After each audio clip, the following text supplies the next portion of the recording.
Bismillahirrahmanirrahim. Assalamualaikum warahmatullahi wabarakatuh. Perkenalkan, kami dari kelompok 2 ingin mempresentasikan makalah kami yang berjudul Bagaimana Belajar Islam di Perguruan Tinggi. Dengan saya sendiri atas nama Nur Fitriani, NIM 2004025008 kelas 02. Saya atas nama Tri Ramadhani Swedi dengan NIM 200402500002 kelas 02. Perkenalkan, nama saya Hiran Ramadhani, kelas 02, Pendidikan Luar Sekolah dengan NIM 200402500006. Perkenalkan, nama saya Risma Sapitri, NIM 200402500004.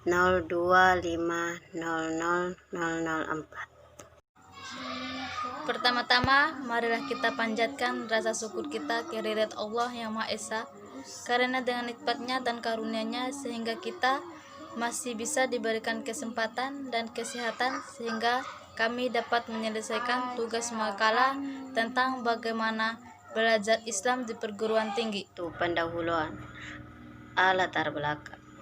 Pelajaran agama adalah pelajaran wajib dalam kurikulum sekolah SD hingga perguruan tinggi.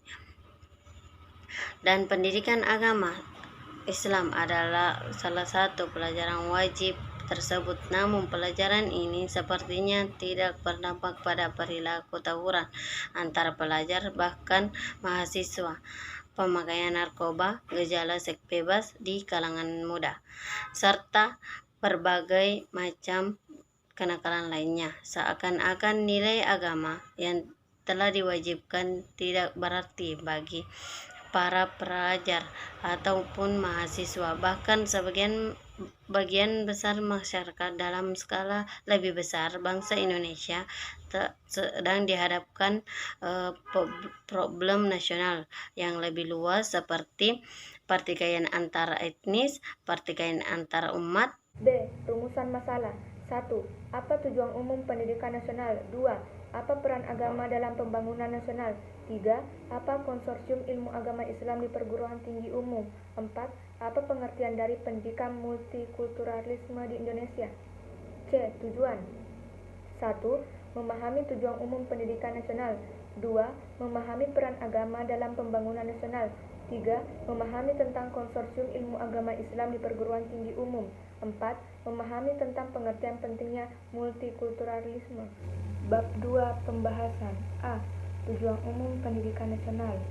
Menurut Undang-Undang Dasar 1945, Amandemen kedua, Bab 5A Pasal 28E disebutkan bahwa setiap orang berhak mengembangkan diri pemenuhan kebutuhan dasarnya, berhak mendapatkan pendidikan dan memperoleh manfaat dari ilmu pengetahuan dan teknologi, seni dan budaya, demi meningkatkan kualitasnya, hidupnya, dan demi kesejahteraan umat manusia. 2.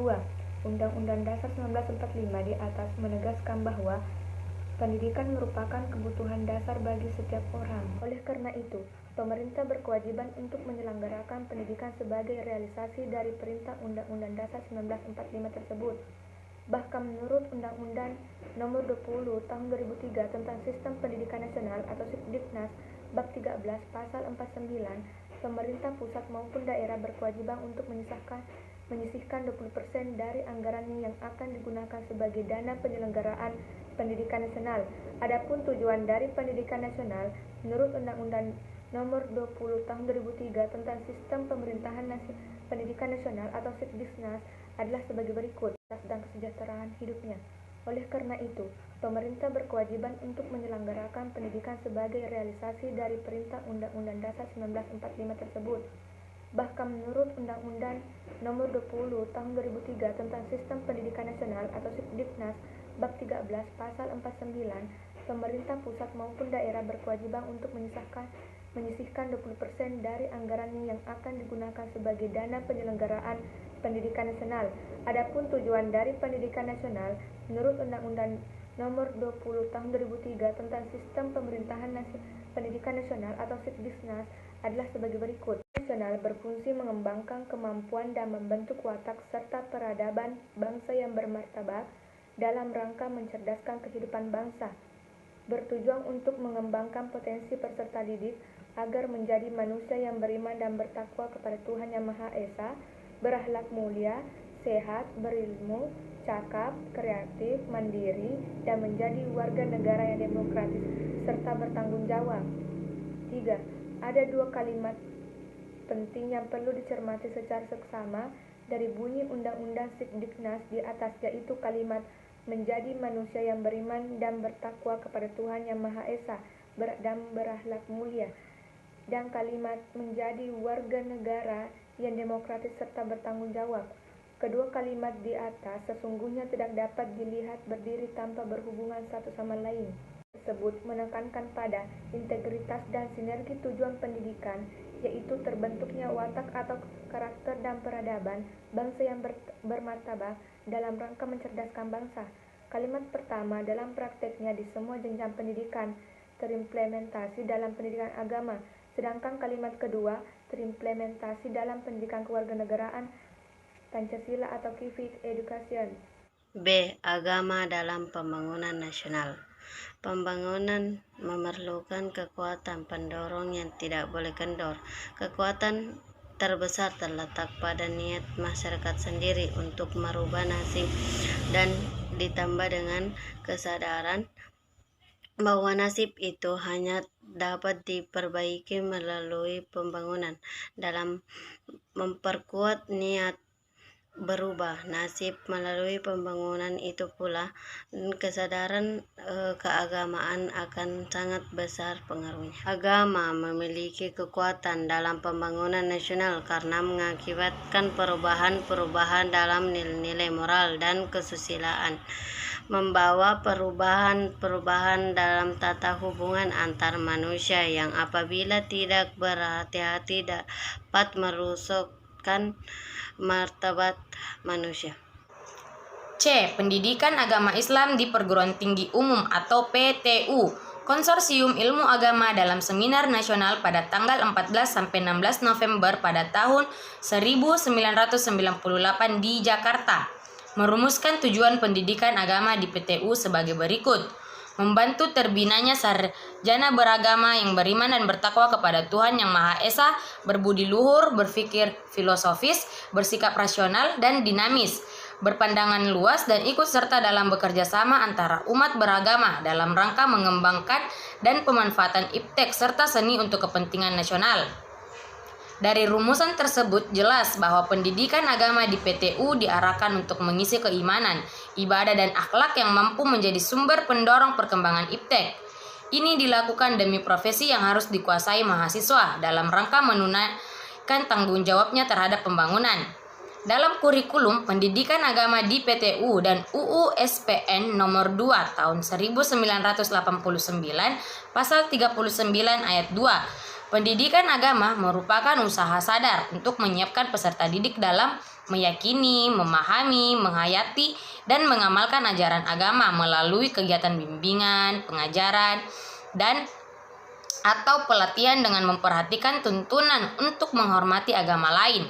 Dalam hubungan kerukunan antar umat beragama dalam masyarakat untuk mewujudkan persatuan nasional. Lebih jauh, pendidikan agama diharapkan agar dapat membentuk kesalehan peserta didik, baik kesalehan pribadi maupun kesalehan sosial, sehingga pendidikan tidak menumbuhkan semangat fanatisme, menumbuhkan sikap intoleran di kalangan mahasiswa dan masyarakat Indonesia, dan memperlemah kerukunan hidup beragama serta kesatuan nasional. Dalam konteks ini, pendidikan agama ingin membentuk mahasiswa agar menciptakan kebaikan baik untuk dirinya maupun untuk masyarakatnya, baik berkaitan dengan aspek ibadah maupun muamalah, baik urusan pribadi maupun urusan publik. Selain itu, pendidikan agama juga diharapkan dapat menciptakan pribadi yang saleh, membentuk calon anggota masyarakat yang berbudi luhur, dan mencetak calon-calon pemimpin yang memiliki kepribadian yang penuh tauladan. Pelaksanaan pelajaran agama Islam di perguruan tinggi telah diwajibkan sejak tahun 1966. Dalam kurikulum nasional pendidikan tinggi, pendidikan agama merupakan mata kuliah wajib yang harus diikuti oleh mahasiswa yang beragama Islam di seluruh perguruan tinggi umum. di setiap jurusan, program, dan jenjang pendidikan, baik di perguruan tinggi negeri maupun swasta. Menurut SK Dirjen Dikti nomor 38 tahun 2002, tujuan umum pendidikan agama Islam di perguruan tinggi adalah memberikan landasan pengembangan kepribadian kepada mahasiswa agar menjadi kaum intelektual yang beriman dan bertakwa kepada Tuhan Yang Maha Esa, berbudi pekerti luhur, berpikir filosofis, bersikap rasional dan dinamis, berpandangan luas, ikut serta dalam kerjasama antar umat beragama, dan dalam rangka pengembangan dan pemanfaatan ilmu dan teknologi serta seni untuk kepentingan nasional. Tujuan khusus mata kuliah pendidikan agama Islam di perguruan tinggi umum adalah yang pertama, membentuk manusia bertakwa, yaitu manusia yang patuh dan taat kepada Allah Subhanahu wa taala dalam menjalankan ibadah dengan menekankan pembinaan kepribadian muslim, yakni pembinaan akhlakul karimah. Yang kedua, melahirkan agamawan yang berilmu dan bukan ilmuwan dalam bidang agama. Artinya, yang menjadi titik tekan PAI di PTU adalah pelaksanaan agama di kalangan calon para intelektual yang ditunjukkan dengan adanya perubahan perilaku ke arah kesempurnaan akhlak. Yang ketiga, tercapainya keimanan dan ketakwaan pada mahasiswa atau mahasiswi, serta tercapainya kemampuan menjadikan ajaran agama sebagai landasan pengalian dan pengembangan disiplin ilmu yang ditekuninya.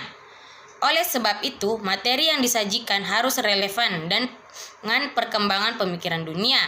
Yang keempat, menumbuh suburkan serta membentuk sikap positif dan disiplin serta cinta terhadap agama dalam berbagai kehidupan peserta didik dan nantinya diharapkan menjadi manusia yang bertakwa kepada Allah Subhanahu wa taala dan Rasul-Nya.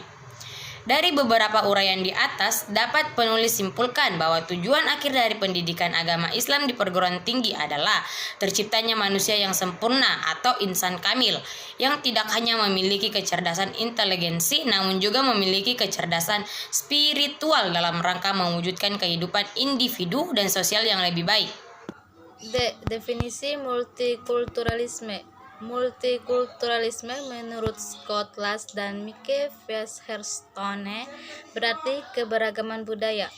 Istilah yang kerap digunakan untuk menggambarkan masyarakat yang beragam, baik ras, bahasa, dan budaya yang berbeda tersebut, yaitu 1. Pluralitas, 2. Keragaman, 3. Multikultural. Pluralitas memberikan konsep yang lebih banyak, lebih dari satu. Keragaman memberikan arti bahwa lebih dari satu itu adalah berbeda-beda, heterogen, dan bahkan tidak dapat disamakan.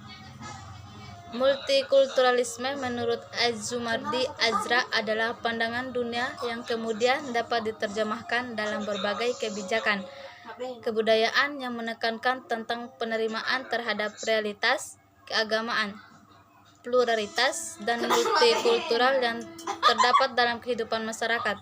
Multikulturalisme dapat juga dipahami sebagai pandangan dunia yang kemudian diwujudkan dalam kesadaran politik. Masyarakat multikultural adalah suatu masyarakat yang terdiri dari beberapa macam komunitas budaya dengan segala kelebihannya. Dengan sedikit perbedaan konsepsi mengenai dunia, suatu sistem, arti, nilai, bentuk organisasi sosial, sejarah, adat, serta kebiasaan. Lawrence belum didefinisikan multikulturalisme sebagai cangkupan suatu pemahaman, penghargaan, serta penilaian atas budaya seseorang, serta suatu penghormatan dan keingintahuan tentang budaya etnis orang lain. Lebih dari jauh, Rifail Harab mengikut Anton Muzahir mendefinisikan bahwa multikulturalisme mencakup 12 gagasan, cara pandang, kebijakan, penyingkapan, dan tindakan oleh masyarakat suatu negara yang menjamuk dari segi etnis, budaya, agama, dan sebagainya, namun mempunyai cita-cita untuk mengembangkan semangat kebangsaan yang sama dan mempunyai kebanggaan untuk mempertahankan kemajemukan tersebut. Dari pendapat-pendapat di atas dapat disimpulkan bahwa multikulturalisme adalah gambaran keberagaman masyarakat yang dituntut untuk saling memahami, menghargai, serta menghormati antara satu dengan lainnya dalam rangka mencapai cita-cita bersama. Penutup. Kesimpulan. Agama sebagai peranata sosial berperan penting dalam mempengaruhi perilaku para penganutnya dalam kehidupan sehari-hari. Peranan penting agama dan nilai-nilai agama ini antara lain merupakan pendamping yang penting bagi mahasiswa agar bertumbuh dan kokoh dalam moral dan karakter agamawinya, sehingga ia dapat berkembang menjadi cendekiawan yang penting moralnya dan benar serta baik perilakunya. Apabila teman-teman sekalian ingin bertanya, silahkan berkomentar di Google Classroom. Takut bukanlah untuk ditakuti, tetapi untuk dihadapi. Cukup sekian dari presentasi kelompok kami. Lebihnya hanya milik Allah, kurangnya milik kita pribadi. Wabillahi taufiq hidayah. Wassalamualaikum warahmatullahi wabarakatuh.